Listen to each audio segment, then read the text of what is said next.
Good day, everybody. It's Randy Wolgemuth here, John Maxwell Certified Coach. Today's podcast, I'm going to talk a little about best leaders are listeners. I think we all know that listening is important. It's a way we learn. It's a way we communicate and learn how other people, what their feelings are and their thoughts and ideas.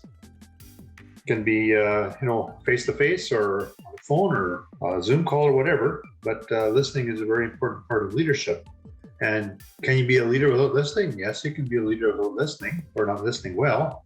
However, I really believe a more effective leader is one that listens.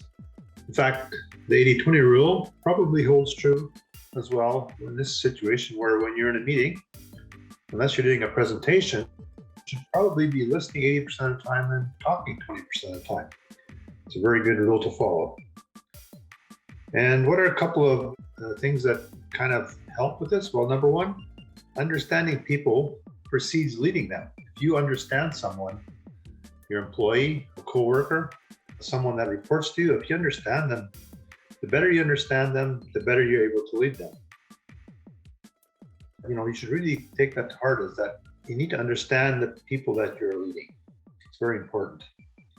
And as I mentioned just a few minutes earlier, listening is a really good way to learn.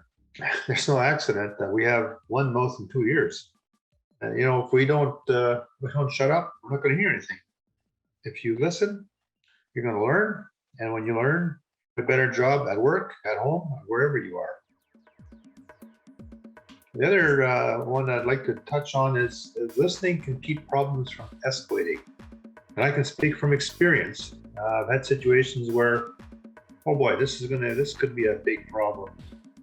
Just stop and talk with whoever is involved and listen. Ask them, okay, what's the situation here? How do you think we could solve this? What are some recommendations? Again, it's all about listening. We often don't really know what led to the problem or why we have a problem or why it looks like it could escalate to something that would be really bad. Listening is a key part of keeping problems from escalating. The other one is, listening can establish trust. And trust is very important in our society today. Listening builds trust, foundation of all lasting relationships, by Brian Tracy. I'll say that again. Listening builds trust, the foundation of all lasting relationships. Trust is huge. And you're able to earn trust, and one way is being an attentive listener. When you're an attentive listener, it means that you're actually listening, you're making eye contact, or you're being quiet and letting the person finish saying what they want to say before you speak up. Another one is listening can improve the organization.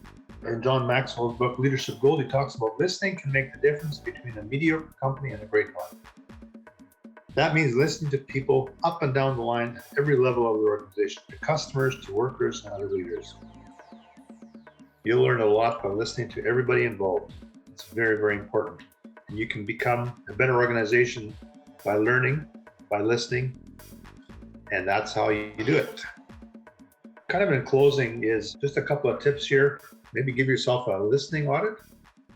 Next time you're in meetings, ask your assistant or your colleague or someone to track how many minutes you spend speaking, how many minutes you spend listening. Like I mentioned earlier, that 80-20 rule is pretty well right on. Another one is, who doesn't feel listened to? Make sure you kind of do a little research and figure out if there's people in the organization that are not being listened to, and seek them out and just ask them how it's going and if they have any ideas or suggestions. Usually the answers are with the people that are working with you. And further to that, have you neglected to seek out people? Have you neglected to listen to people? I just encourage you to be an active listener and make it easy for people to come see you. That's it for today. Leaders become good leaders when they're good listeners. Have a great day.